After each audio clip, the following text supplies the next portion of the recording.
नमस्कार, मैं हूँ राजा राम त्यागी और आप देख रहे हैं फक्कड़ न्यूज।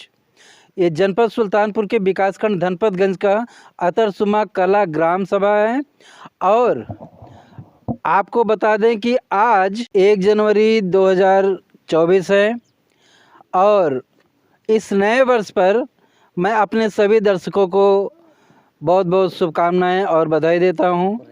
क्योंकि हमारे बगल में इधर गुरुजी हैं, हम आपका परिचय भी आपसे करवाएंगे और इन्होंने बहुत ही अच्छा आज संदेश दिया है, उस अच्छे संदेश को भी आपको सुनवाएंगे। गुरुजी, आप अपना परिचय बताइए जना।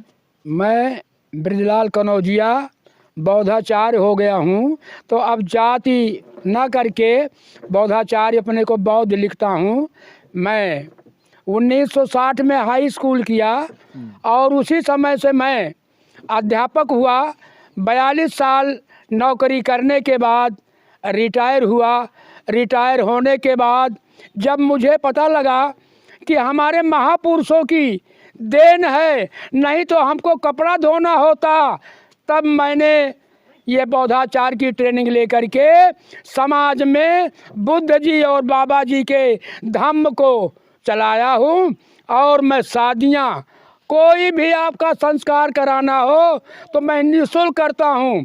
अगर कोई पैसा देता है तो उसी के घर की कन्या को या बेटी को वापस कर देता हूँ, एक पैसा लेता नहीं हूँ। केवल धम्म का काम ही है। मानव तो बहुत है, कमाने वाले बहुत हैं, लेकिन ये किसी के हृदय में लोगों को उपहार देने की, भेंट देने की कम लालसाएं होती हैं।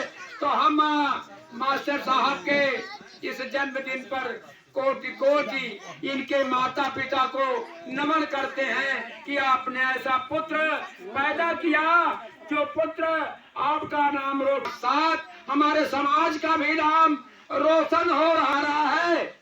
बच्चे बताओ किसका चित्र है ये? कोई खड़ा होकर बच्चा बताओ किसका चित्र है? सबसे छोटा वाले जो उधर लगा है, सबसे दाहिने जो लगा है, कोई बच्चा जानता है किसका चित्र है? हाँ, बहुत बढ़िया, महात्मा बुद्ध है। ये बुद्ध एक राजा के यहाँ पैदा हुए थे। कपिलवस्तु एक राजधानी थी जिसके राजा शुद्धोधन हुआ करते थे। और राजा जो है अपनी प्रजा का इतना मान रखते थे, जैसा कि आज हमारे मास्टर साहब अपने यहाँ बुलाए हैं अपने जन्मदिन पर। वो राजा साहब हर साल की पूर्णिमा में 7 दिन तक अपने राज्य के सभी उन लोगों को जिनको जो आवश्यकताएं होती थी दान दिया कर नहीं था, वंचित कर दिया था। लेकिन आप धन्य हैं, आए और संविधान बनाया। उस संविधान में आपने ये बताया कि अब राजा जो होगा वो रानी के पेट से नहीं पैदा होगा, वो कैसे पैदा होगा? आपके ओट से पैदा होगा। तो राजा जो आज बनता है वो आपके ओट से बनता है। जिसको चाहे उसको आप राजा बना दे, लेकिन अज्ञानता बस हम लोग अपने को नहीं समझ पा रहे हैं। हम राजा उसी को चुन रहे हैं जो हमको कई हजारों वर्ष से गुलाम बनाए हुए था। तो हमें सोचना पड़ेगा कि हमारा कौन कल्याण करेगा। आपने संविधान लिख के दे दिया है, उस संविधान के तहत हमको आज ऐसी कुर्सी मिली है, ऐसे बैठने को मिला है। नहीं तो पहले ऐसा था कि जिस जाति की माँ होती थी उसके पेट में जब गर्भ आता था तो ब्रह्मा क्या लिखते थे? उसकी भाग्य।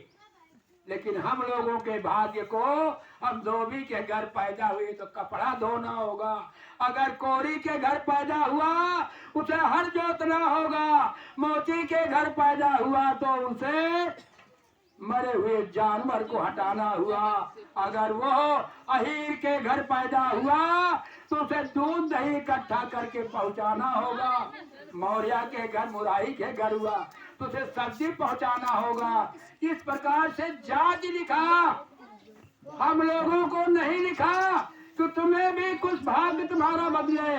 लेकिन धन्य है आपने संविधान लिख करके हम लोगों के भाग्य को बदल दिया। आज जो कुछ दिखाई पड़ रहा है ये बाबा साहब के संविधान की देन है कि जो हम आज मास्टर साहब के हाथ तक पर बैठ के बोल रहे हैं। नहीं तो गठरी लादे होई, एक गठरी हरी, एक गठरी हरी, एक थी मूड़े पधरे होई और घरे घरे तहरत होई। लेकिन अध्यापक बनाया, अध्यापक बने, बच्चे अधिकारी बने, बहुअध्यापिका बनी। ये देन है, आपकी देन है बाबा साहब। तो हम बाबा साहब को कोटि कोटि नमन करते हैं। बाबा साहब को कोटि कोटि नमन करते हैं। फोटो लगा हुआ है धोबी परिवार के। अब संत किसी परिवार का नहीं होता है, संत सबके लिए कल्याण की बात सोचता है। ये भले धोबी परिवार में पैदा हुए संत गाड़गे महाराज, ये भी 29 वर्ष की उम्र में घर छोड़ा है और एक हाथ में झाड़ू लिया था, एक खप्पर मारे छीना सर पर रखते थे, झाड़ू हाथ में लेके चलते थे। और दलित बस्तियां, दलित मतलब बावन ठाकुर बनिया को छोड़ के, ये बनिया हिया वाले नहीं, वो बनिया अडानी अंबानी की बात है। यहाँ तो कलवार भूल तेरी सब बनिया, ये तो यही गए।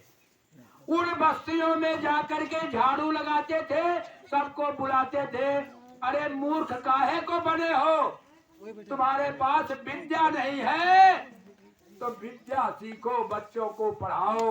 इन्होंने कहा था अगर तंगी है तो घर की थाली को बेच दो, हाथ में चटनी रोटी खाओ, लेकिन अपने बच्चों को जरूर पढ़ाओ और तंगी में रहो, कम कीमत के कपड़े पहनो, लेकिन बच्चों को जरूर पढ़ाओ। आपकी शिक्षा और सफाई के आप ज्ञाता अभियान दाता रहे। हम गाड़गे जी को भी कोट कोट नमन करते हैं। इसी के कड़ी में आप ये चित्र देख लीजिए, ये देखिए आपके सामने दिखाई पड़ रहा है, ये ज्योतिबा राव फुले थे, इनकी पत्नी सावित्री बाई फुले हैं।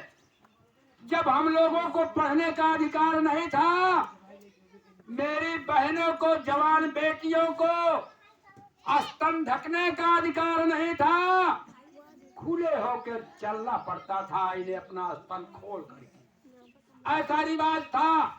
लेकिन आपने ऐसा संगठन, ऐसा मतलब चलाया लोगों में, जिससे हमारी एक एलना वेद थी, जिसके यहाँ पहले जो अपना तन ढकता था, ये स्तन उसे कर देना पड़ता था। कर मांगने वाले उसके घर गए, उसने अपना दोनों स्तन काट के रख दिया था और उससे ये स्तन ढकने वाला रिवाज शुरू हुआ, नहीं तो स्तन खोल के चलना पड़ता था। मेरे भाइयों, और इनके जमाने की बात ये रही कि जब हमारी बहन बेटियां सयान होती थी तो उनका शुद्धिकरण किसी उच्च के द्वारा होता था।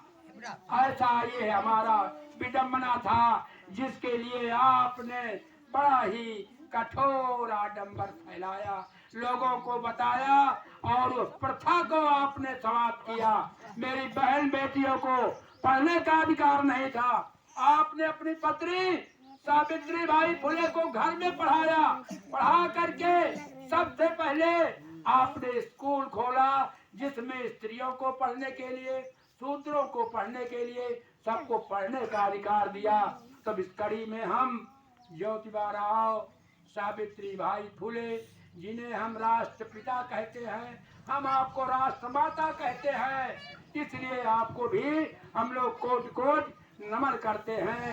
हर फूल मतिया ऋषियान बा, आज उनके मूड पिरात बा, आज उनके यहाँ पर ये बा, हमका आपस में लड़ावत रहे। अब केहू के घरे फूल मतिया ना है ना, केहू के ना मूड पिरात बा। तो भैया ये सब आडंबर था। हम चाहेंगे कि आप लोग भी इस आडंबर को त्यागे। ऐसे ऐसे त्योहार हैं, आपको एक त्योहार आता है गुड़िया का। गुड़िया का त्योहार में क्या होता है, गुड़िया मनाई जाती है। गुड़िया गुड़िया माने लड़की बनाते हैं उसको और ले जा करके फेंकते हैं। तो सब क्या करते हैं उसको, क्या है उसको पीटते हैं। मेरी बहन बेटी को पीटते हैं। क्यों पीटते हैं? वो भी फूलन देवी की तरह थी। उस समय जब ये था कि वो जयान हुई थी तो उसके साथ बड़े लोग अन्याय के लिए जुड़े थे, लेकिन उसने कहा मैं अपनी इज्जत जो है नहीं गवाऊंगी। कई लड़कों में करके उनको एक दिन दोपहरिया में दौड़ाते हैं। वो भागते भागते एक तालाब के पास पहुंचती है, तालाब में कूद पड़ती है। वो लोग उसमें पीट पीट के उसको मार डालते हैं। वही गुड़िया का त्योहार है। हमारी बहन बेटी को पीट करके हम ही त्योहार मनाते हैं। तो मेरी बहन बेटी हो, ये गुड़िया का त्योहार आपकी अपमान का है, आपकी बेटियों की बेइज्जत करने का है, आपको बेइज्जत करने का है। ऐसा त्योहार मत मानो। जैसे होली है, होली का त्योहार होता है, उसमें किसको जलाते हैं? होलिका को जलाते हैं। होलिका राक्षस, हम लोग पहले राक्षस बनाए गए थे, तो हम राक्षस थे जिनकी वो बहन थी, उनको जला करके हम लोग होली मनाते हैं। अपनी बहन बेटी को जला करके और हम त्योहार जश्न मनाते हैं। तो ऐसे झूठे त्योहारों को, आडंबरों को हम लोग निवेदन करेंगे कि आप त्यागें। फक्कड़ न्यूज। साथियों, फक्कड़ न्यूज आपकी आवाज है और आप हमारी ताकत हैं। इसलिए ऐसे ताजा अपडेट पाने के लिए हर खबर पर लाइक और कमेंट जरूर करें। यदि चैनल पर नए हैं तो कृपया फक्कड़ न्यूज को सब्सक्राइब कर अपनी ताकत हमें प्रदान करें। और हाँ, हर खबर को अपने ग्रुपों में ज्यादा से ज्यादा जरूर शेयर करें। बहुत बहुत धन्यवाद।